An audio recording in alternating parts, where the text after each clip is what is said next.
Abramos la Biblia en Juan capítulo 17, versículos del 14 al 16. Juan 17, 14 al 16. Hemos estado viendo cómo el Señor Jesús está orando, no solamente por los discípulos, los 11 apóstoles que estaban con Él en ese momento, sino que más adelante vamos a ver que esta es una oración que se eleva y que el Señor eleva a Dios por todos los que van a llegar a creer. Y ahí estamos incluidos usted y yo.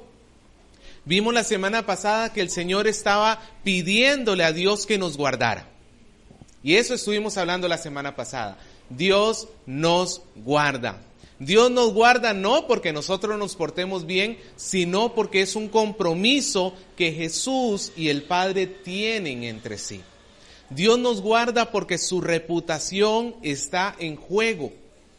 Dios nos guarda, hermanos, y nos guarda todo el tiempo. Pero hoy vamos a entender de qué nos guarda el Señor, porque alguno diría, pues Dios está fallando conmigo porque estoy metido en unos problemas que... Hoy vamos a comprender el cuidado de Dios. Y justo así se llama el mensaje de esta mañana, comprendiendo el cuidado de Dios. El versículo 14 dice así: yo les he dado tu palabra, dice el Señor Jesús orando al Padre. Yo les he dado tu palabra. Y el mundo los aborreció, porque no son del mundo, como tampoco yo soy del mundo. No ruego que los quites del mundo, sino que los guardes del mal. No son del mundo, como tampoco yo soy del mundo. Oremos al Señor. Hoy pedimos misericordia para todos nosotros los que estamos acá.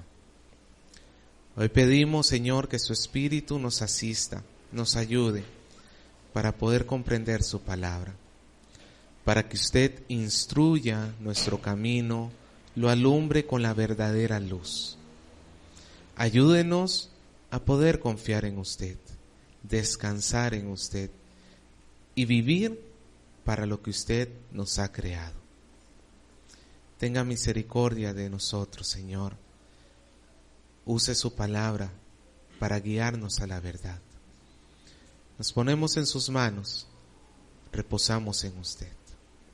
En el nombre de Jesús. Amén. Como dijimos la semana pasada, habíamos estado hablando y dijimos que Dios nos guarda, ¿sí? Dios nos guarda. Pero algunos más bien entienden algo así como pare de sufrir. Piensan en un lema parecido. Cuando piensan en el cristianismo y la protección de Dios, lo asocian como esta secta que ha querido vender la idea de que en este mundo no se debe sufrir. Que en este mundo todo debe llegar a ser paz y tranquilidad, y obviamente eso cuesta dinero para esta secta, ¿no es cierto? Si tú quieres dejar de sufrir, pues no es gratis el asunto, hermano, tampoco. Tienes que traer tu buena ofrenda para esta secta, no estoy diciendo que así sea la verdad por aquello. Pero hermanos, el asunto está que llegamos a la conclusión de que pase lo que pase, pasamos momentos de sufrimiento, ¿sí o no? Pasamos momentos de dolor. La muerte de un familiar, quizá un momento matrimonial muy delicado, quizás alguno hasta el punto de romperse el matrimonio, o una mala situación financiera. 1000 cosas nos pueden llegar a suceder. Y de repente nos rascamos la cabeza y decimos, pero ¿y no que el Señor nos guarda? ¿Y no que el Señor nos cuida? ¿Dónde queda el cuidado de Dios? Incluso esto se vuelve un obstáculo en la fe de muchas personas y comienzan a decir, pero ¿qué pasa? Se enojan con Dios, le comienzan a reclamar, sobre todo si les han vendido este tipo de evangelio donde en el mundo no se tiene que sufrir. Y peor aún si para alcanzar esa promesa que Dios nunca la ha hecho, dicho sea de paso, pero han tenido que invertir un montón de dinero en pactos, en promesas, en ofrendas y un montón de cosas porque han dado, como quien da un seguro de vida, para que le retornen bienestar. Es como esto, imagínese que usted paga al guachimán de su cuadra y un día, a mediodía, se le meten a la casa y le roban, y cuando usted llega, busca al guachimán y está bien borracho tirado en una esquina. ¿Usted tiene derecho a reclamar, sí o no? Oye, ¿para qué te estoy pagando si tú no estás cumpliendo tu labor? Y mira, ya me robaron. Muchos piensan así de Dios. Señor, si yo te estoy dando tanto, ¿por qué tú no reaccionas como yo espero que reacciones? Y esto se debe, hermano, a que Dios nos prometió cuidarnos, sí, pero tenemos que entender qué tipo de cuidado es. Y es un cuidado mucho mejor que el que usted está pensando. Quizás usted dice, significa que Dios me va a hacer sufrir en el mundo. No, hermano, es que Dios nos está cuidando de algo que usted ni yo nunca, ni con un ejército, ni con 10 bombas atómicas, nos hubiéramos podido defender. Y esas son las buenas noticias del Señor. El Señor, hermano, nos está cuidando de lo que nunca hubiéramos podido nosotros siquiera tratar de defendernos. Y hoy vamos a aprender eso. En primer lugar, hermanos, tenemos que ver que Jesús permite el odio del mundo. Nos guste o no nos guste, Jesús permite el odio del mundo. Jesús comienza diciendo en el versículo 14, yo les he dado tu palabra, y el mundo los amó y les puso alfombra roja y les llenaron de premios y los felicitaron. ¿Qué dice? ¿Qué hizo el mundo? Los aborreció, porque no son del mundo, como tampoco yo soy del mundo. Vean, ¿qué nos ha dado Jesús según este versículo? La palabra, yo les he dado su palabra. ¿Qué hemos recibido por parte de Jesús? La palabra. ¿Y qué hemos recibido por parte del mundo? Aborrecimiento, odio, hostilidad. Cuando nosotros hablamos de mundo, estamos hablando del sistema corrupto, de la sociedad que vive en pecado, de los hombres y mujeres que viven en medio de nosotros, con nosotros, y que no les interesa para nada ni Dios, ni su palabra, ni glorificar a Dios a final de cuentas, cuyo Dios, diría Pablo, es el vientre. Ellos viven para satisfacer sus sentidos, para satisfacer sus deseos. Ellos viven para sí. En términos generales, hermanos, el mundo nos aborrece. No podemos decir que son todas las personas del mundo. ¿Cuántos tienen amigos que no son cristianos? Tenemos amigos que no son cristianos, ¿sí o no? Y muchos de ellos de repente no están como muy de acuerdo con lo que nosotros vivimos, pero no nos andan detrás con una escopeta persiguiéndonos, ¿o sí? No. Pero en términos generales, a pesar de que tenemos personas a nuestro costado que no son cristianos y que nos toleran, llamémoslo así, o por lo menos no nos comienzan a insultar o a ejercer presión, pero en términos generales nosotros lo que vamos a recibir del mundo es persecución. ¿Persecución en qué sentido? Es el deseo del mundo de que nada deje de parecerse al mundo. ¿Usted se acuerda cuando en Romanos capítulo 12, Pablo le dijo a los romanos, versículo 1 y 2, no os conforméis? ¿Me ayuda a terminar el versículo? No os conforméis a este mundo.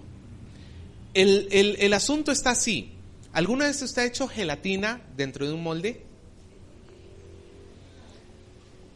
O ha hecho, no sé, galletas, pero metiéndole un molde, un queque, lo que sea. O bueno, ya por último, ya si usted no hizo esto, hermano, no tuvo infancia. ¿Quién no utilizó un molde y le echó gelatina, plastilina, cuando estaba en el kinder, en el jardín de niños? Ya, si usted no hizo eso, hermano, por lo menos, bueno, ya vio a su nieto o a su hijo hacerlo, ya. ¿Qué pasa cuando a usted mete una gelatina, una plastilina en el molde y le da vuelta y luego lo saca?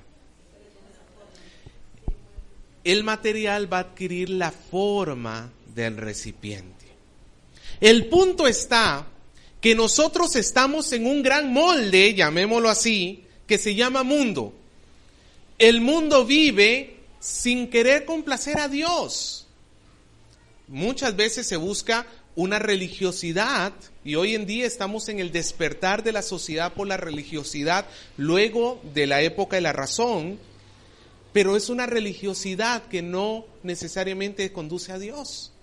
Es una religiosidad de rituales, es una religiosidad de buscar la paz interior, es una religiosidad de muchas maneras, pero que no involucra a Dios. Estamos viviendo en un molde donde te dicen, vive para satisfacerte a ti mismo. La vida es una, vívela. Hoy en día, hermano, por ejemplo, los noviazgos, ¿cuál es el molde del mundo? Que si tú no tienes relaciones sexuales antes de tu matrimonio, tú eres un bicho raro en la sociedad.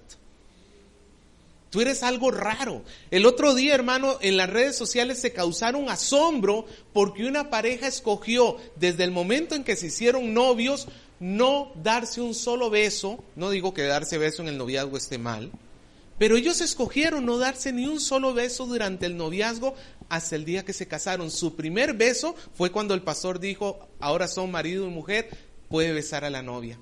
Ese fue su primer beso. Interesante. Ellos rompieron el molde. Ellos vivieron diferente a lo que el mundo trata de presionarte para que tú adquieras una forma. A las mujeres, por ejemplo, en la vestimenta hay una gran presión. La mujer tiene que vestir en este tiempo ¿cómo? Para el mundo. ¿Cómo visten las mujeres del mundo? El otro día alguien de la farándula, o no me acuerdo, congresista, no me acuerdo quién está diciendo en la televisión, la mujer tiene el derecho de andar con el escote como quiera y con la falda tan alta como quiera, y mientras no le haga daño a nadie le tienen que permitir eso.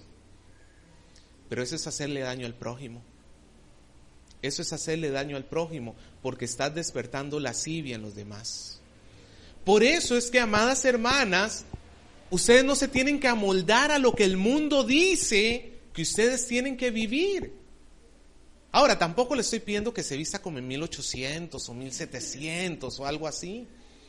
Pero sí que no agarres el molde del mundo de vivir para tu ego. Porque cuando sale una muchacha así que sale media vestida, porque ya ni siquiera le podemos llamar eso vestido, ¿para qué lo hace? Para exhibirse. Es un culto al cuerpo, es un culto al yo, es para que los demás hombres la pasen piropeando, la pasen viendo, es para traer algún buen pescado en medio de este mar. Hermano, qué lástima que una mujer tenga que atraer a un hombre por su cuerpo, porque el día que su cuerpo cambie, y que va a cambiar, va a perder a ese hombre. Mejor que te quieran por aquellas cosas que nunca pasan, por las virtudes que en lugar de envejecer, mejoran con los años. El mundo nos quiere meter en un molde. Y Jesús es lo que está diciendo acá. El mundo aborrece a los cristianos. ¿Sabe por qué? Porque los cristianos viven fuera de ese molde. Mientras que todo el mundo quiere trabajar para hacer dinero, el cristiano quiere trabajar para glorificar a Dios y servir a su prójimo. Y como necesita glorificar a Dios en todas las cosas, al cristiano no le interesa hacer trampa en su trabajo, y por eso vienen problemas laborales también. O el cristiano le interesa ser fiel a su esposa porque Dios quiere agradar a Dios, y sus compañeros de trabajo se comienzan a burlar de él. En el colegio los jóvenes sufren una presión horrible porque el mundo te quiere meter en su molde. Y cuando el cristiano no se deja moldar, ¿qué recibe del mundo? Aborrecimiento, hostilidad. Ah, sí, muy cucufato, ¿no? ¿A cuántos de ustedes de repente no en sus trabajos o colegios no les han llamado pastor, monja, Sor no sé qué, curita.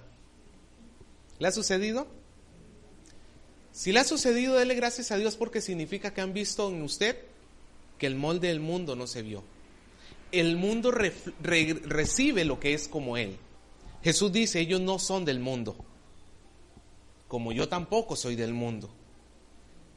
Hermano, el mundo hace compañerismo, recibe feliz a los que se le parecen. El mundo se siente acusado cuando un cristiano vive de manera honesta delante de Dios, porque la culpabilidad los carcome por dentro. Y nosotros tenemos que entender eso, hermano. A final de cuentas no es un pleito contra usted, ni contra mí. A final de cuentas es un pleito contra Dios, porque quieren aborrecer a Dios, no les interesa seguir a Dios, y el problema es que están viendo a Dios reflejado en tu vida. Pero para poder soportar esos embates que el mundo nos da, Jesús dice, yo les he dado tu palabra. ¿Cómo podemos nosotros soportar estos momentos en que el mundo nos va a presionar a meternos en el molde? Con la palabra de Dios. En Mateo se nos narra 3 ocasiones en que Satanás quiso meter a Jesús en el molde. Después de 40 días de ayuno, Mateo 4, si quiere en la casa lo puede buscar. Después de 40 días de ayuno, Jesús tiene hambre, es lo normal, ¿sí o no? Y Satanás le dice, ¿sabes qué? Convierte estas piedras en pan. Ahora, ¿Jesús podía convertir piedras en pan con su poder? Sí. Hermano, ¿podía crear pan de la nada? ¿Qué le costaba hacer piedras en pan? Pero lo que Satanás le estaba invitando es, los dones que Dios te ha dado, utilízalos para la satisfacción de ti mismo. Y los dones que Dios nos ha dado no son para la satisfacción de nosotros mismos, son para el servicio de los demás. El poder de Jesús no era para sí, era para los demás. Satanás invitó a Jesús a la idolatría, al ego, al yo.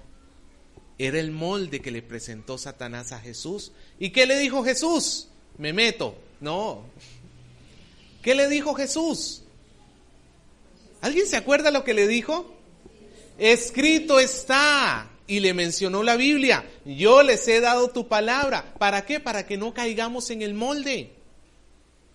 A través de la palabra nosotros podemos discernir cuando el mundo nos quiere meter en el molde, y también vamos a poder saber cuál es la voluntad de Dios para no meternos en el molde. No, Satanás, le dijo el Señor Jesús. Y le citó versículos bíblicos en las 3 ocasiones que Satanás lo intenta meter en el molde. Jesús se defiende con la palabra del Señor. Hermano, eso de andarle pisando la cabeza al diablo, de andarle gritando al diablo, no es así. A final de cuentas no tenemos evidencias bíblicas de ese tipo de trabajo. La mejor forma de apartar a la tentación, al diablo, lo que usted quiera ver de su vida, es decirle, escrito está. Porque usted se está recordando a usted mismo la palabra de Dios. Yo les he dado tu palabra. El mundo los aborreció. ¿Pero por qué los aborreció? Porque ellos no son del mundo, como yo tampoco soy del mundo, dice Jesús. Ahora, tampoco somos extraterrestres. Decir que no somos del mundo significa que nosotros ya no participamos de este sistema caído.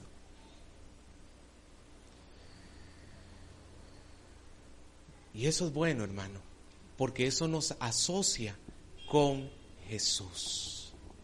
Jesús va a permitir que el mundo nos presione, y ahora vamos a ver más adelante por qué, pero Él también nos ha dado la palabra para que tú no caigas en el molde del mundo. Cristiano que se duerme, se lo lleva a la corriente. Cuando un cristiano descuida su estudio de la palabra, su vida devocional al Señor, téngalo por seguro que es un cristiano que se está metiendo al molde del mundo. Y todo lo que cae en el molde del mundo se va a llegar a parecer al mundo. Pero cuando nosotros vamos a la palabra, nos fortalecemos en el Señor, oración, estudio, búsqueda verdadera del Señor, vamos a tener discernimiento para evitar que el mundo nos amolde. Pero Jesús lo va a permitir. Lo va a permitir, ¿por qué razón? Porque hay un propósito mayor, más grande. Hermano, Gerson dijo al inicio, hubiera sido fácil que nosotros en el momento en que nos hubiéramos convertido, Dios nos hubiera quitado de este mundo. ¿Pudo haberlo hecho Dios? Sí. Imagínese que de repente en un momento caemos de rodillas, Señor, me doy cuenta que soy pecador, perdóname, me entrego mi vida a ti, y ¡paf! Se desaparece la persona y va a la presencia de Dios. Dejó de sufrir y nunca sufrió la presión del mundo por meterlo al molde. Pero ¿por qué Dios nos deja? A pesar de que somos cristianos, ¿por qué Dios nos mantiene en este mundo? Sigamos leyendo. Vamos al segundo punto. Jesús dice en el versículo 15, no te ruego que los quites del mundo, sino que los guardes del mal. No son del mundo, como tampoco yo soy del mundo. Esto lo vamos a desarrollar las semanas que vienen, pero voy adelantando. Dios nos deja en el mundo porque nosotros somos la luz del mundo. Dios no quita al creyente cuando el creyente se convierte y se lo lleva delante de Él, porque es necesario que el creyente viva en medio de este mundo para que le muestre la gloria de Dios al mundo, porque si no, ¿cómo el mundo va a creer en Dios? ¿Cómo nosotros hubiéramos podido conocer a Cristo si otro no nos testificaba? ¿Me dejo entender? ¿Sí? Les veo con cara como de que no. Dios nos mantiene en el mundo porque es necesario que nosotros testifiquemos de Cristo. Es necesario. Ahora, Dios permite que el mundo nos presione, Dios permite que el mundo nos odie, pero lo que Dios también va a cuidarnos, y aquí es el cuidado de Dios, Dios nos va a cuidar de que el maligno nunca nos toque. Dios nos va a cuidar de que el maligno nunca, y subraya esa palabra nunca, nunca te llegue a tocar. No ruego, dice Jesús en el versículo 15, no ruego que los quites del mundo. La petición de Jesús no era, Señor, ahora sí, llévame juntamente con ellos. Ya vimos por qué, porque es necesario que se quedaran para que testiguaran de Cristo. Hermanos, el cristiano a lo largo de los siglos ha sentido en el mundo un miedo de que el mundo le quite lo que Dios le ha dado. ¿Qué pasa si yo mientras camino en esta vida termino perdiéndome? ¿Qué pasa si en esta vida mientras yo hago mis cosas termino extraviándome los caminos del Señor? El mundo, hermanos, genera temor a veces en los cristianos. Por eso es que se han creado los monasterios a lo largo de los siglos. ¿Qué son los monasterios? Un claustro, ¿no es cierto? O una encerrona, un lugar completamente encerrado. Muchos monasterios son hasta autosuficientes. Siembran su propia comida, tienen su propia agua. ¿Con qué propósito? No pisemos el mundo, porque el mundo nos puede llevar a perdernos. El mundo es cochino, el mundo está sucio. Aquí adentro estamos en santidad, pues vivamos todos santitos y felices aquí adentro. Jesús dice, no te estoy rogando que los quites del mundo. Es ilógico, hermano, porque si Jesús nos está dejando para que seamos testigos y la iglesia se aísla del mundo, pues hermano, estamos fallando, ¿sí o no? Es como que Jesús, imagínense que él fuera un general del ejército y cada uno de nosotros sus soldados. Y Él ha hecho todo para convertirnos así tipo Rambo. Nos ha dado armas, nos ha hasta el pañuelo aquí en la cabeza, todo. Y es un ejército impresionante, imparable. Pero dice, no queremos ir al campo de batalla, nos metemos todos al cuartel. ¿De qué le ha de haber servido a un general armar todo su ejército para que el ejército se oculte? ¿Sirve de algo? No. Si Jesús murió en la cruz para santificarnos, para que nosotros seamos luz del mundo, ¿dónde es nuestro lugar? En el mundo. Nuestro lugar es en el mundo. Ahí en el trabajo. No, pero es que aquí venden cerveza para los inconversos, yo ya me siento mal. Pero hermano, si tú no estás ahí para alumbrar, ¿quién va a estar? Pablo diría, ¿cómo conocerán si no les predican? Hermano, Dios no te quiere. Algunos dicen, no, yo quisiera dejar mi trabajo e irme a vivir a la iglesia. Ese es un pensamiento contra lo que Jesús dice acá. El pensamiento tuyo es más bien, lleva a la iglesia al mundo. Lleva a Jesús al mundo. Lleva la santidad al mundo. Que ahí donde estás, en tu trabajo, en tu estudio, donde quiera que estés, el mundo pueda conocer a través de tu vida, de tus palabras y de tu obra, que pueda conocer a Jesús. Pero hermano, no seríamos los únicos que rogamos a Dios que nos quite del mundo. Moisés un día lo hizo. Moisés, el profeta Elías, hasta el mismo Jonás, los tres hicieron la misma oración. Llévame, Señor, quítame de acá. ¿Sabe lo que hizo Dios con ellos? Los dejó. Yo sé que en el mundo se sufre, pero tenemos que reconocer, hermanos, que tenemos a alguien que es mayor que el mundo.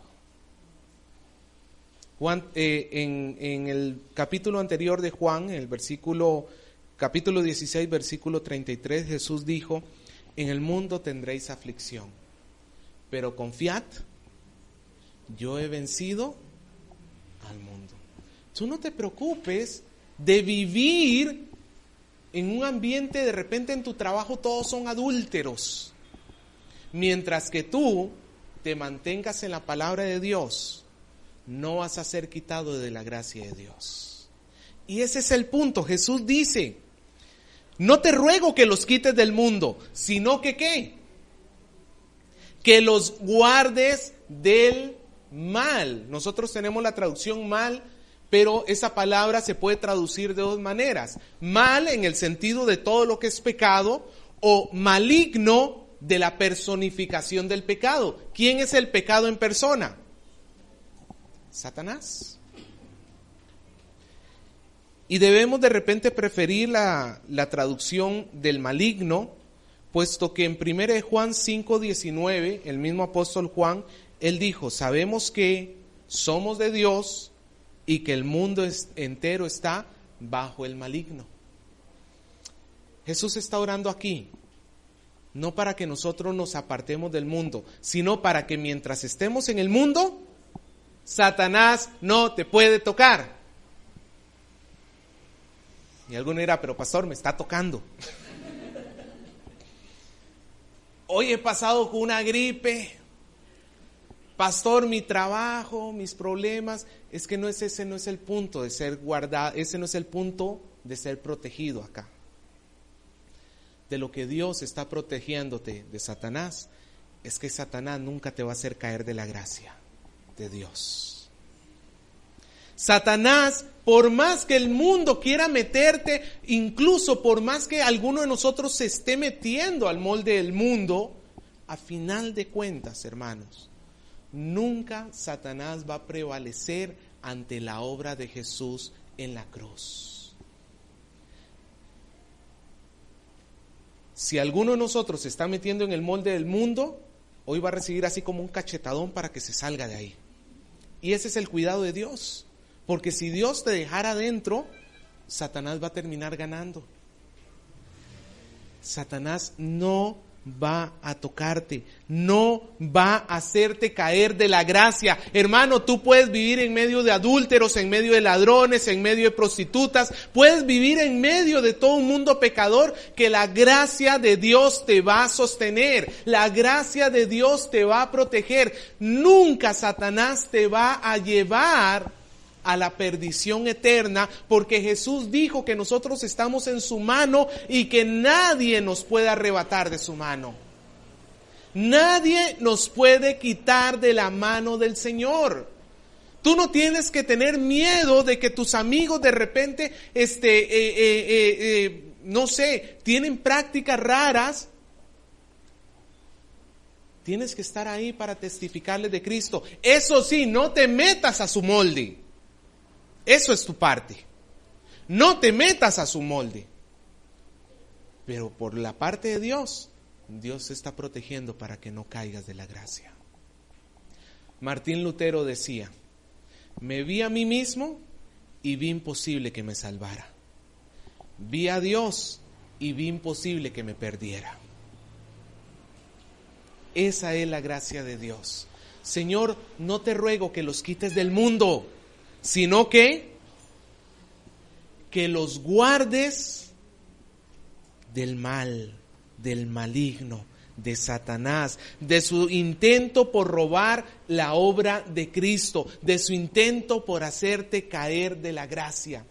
La misma palabra que Dios te ha dado para que tú no te metas en el molde del mundo es la misma palabra que te va a mantener protegido de que Satanás te toque. Busque por favor conmigo Proverbios capítulo 19, versículo 23. Proverbios 19, 23.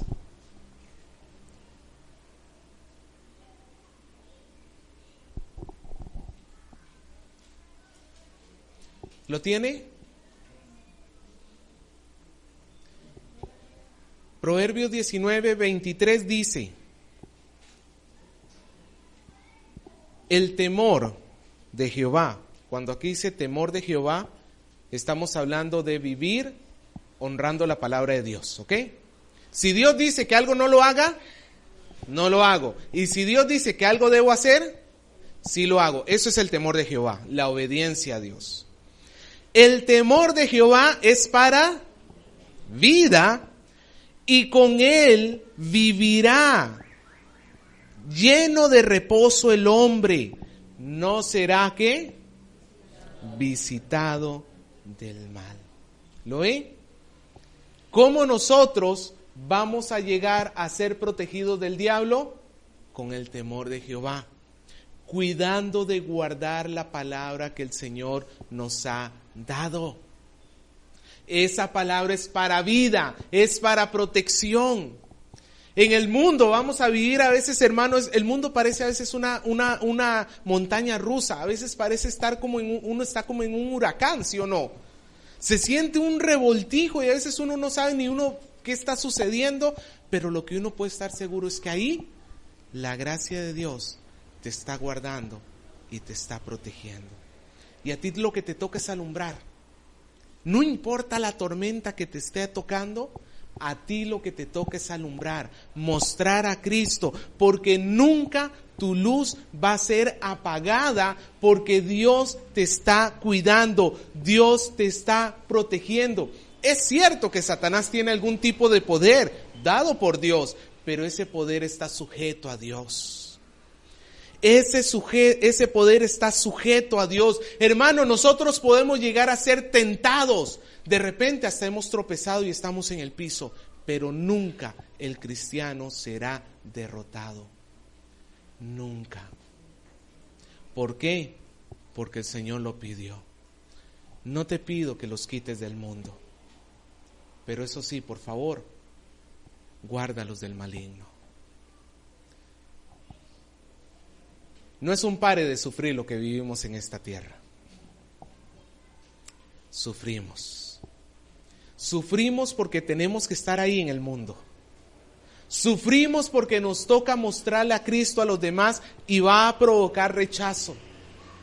Pero podemos estar seguros que en medio del sufrimiento nuestra fe se mantendrá sólida y firme si está fundada en la roca, si está fundada en Cristo Jesús, Señor nuestro. Así que, hermanos, la pregunta es, ¿estamos en Cristo? ¿Estamos nosotros en Cristo Jesús, hermano?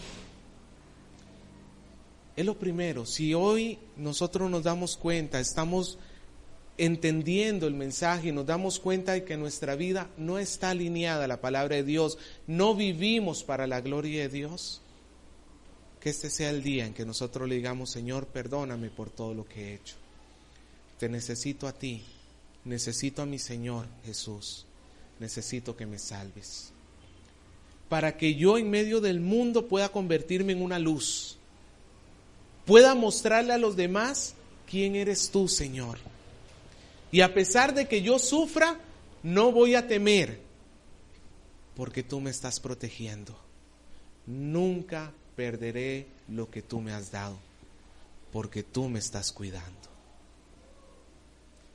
Pidámosle eso al Señor, hermano, que nos dé de nuevo. Esa fue, hermano, cuando yo leo Hechos y veo como los discípulos Juan y Pedro, después de que fueron azotados y golpeados por testificar de Cristo, y lo sueltan, se reúnen con el resto de la iglesia, y ¿sabe lo que oran?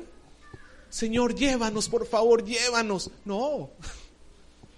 ¿Sabe lo que oraron?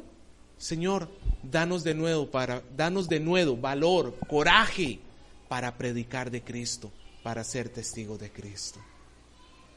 Esa debe ser nuestra oración hoy. Señor, que mi boca no calle. Señor, que mi vida no niegue tu nombre. Por más que me presionen, no niegue tu nombre. No me meta en el molde, porque yo voy a confiar en tu cuidado. El Señor nos cuida. ¿De qué? De caer de la gracia. ¿Tribulaciones vamos a pasar? Sí, pero todas ellas son menores comparadas con el mal mayor que el Señor nos está quitando. Dios nos quitó la perdición eterna. Cualquier problema que usted sufra en este mundo, hermanos, es un chancay de 10 céntimos. Es nada comparado con el problemón que íbamos a tener más adelante por haber pecado contra Dios. Pero el Señor nos sostiene para que nosotros soportemos las aflicciones de este mundo.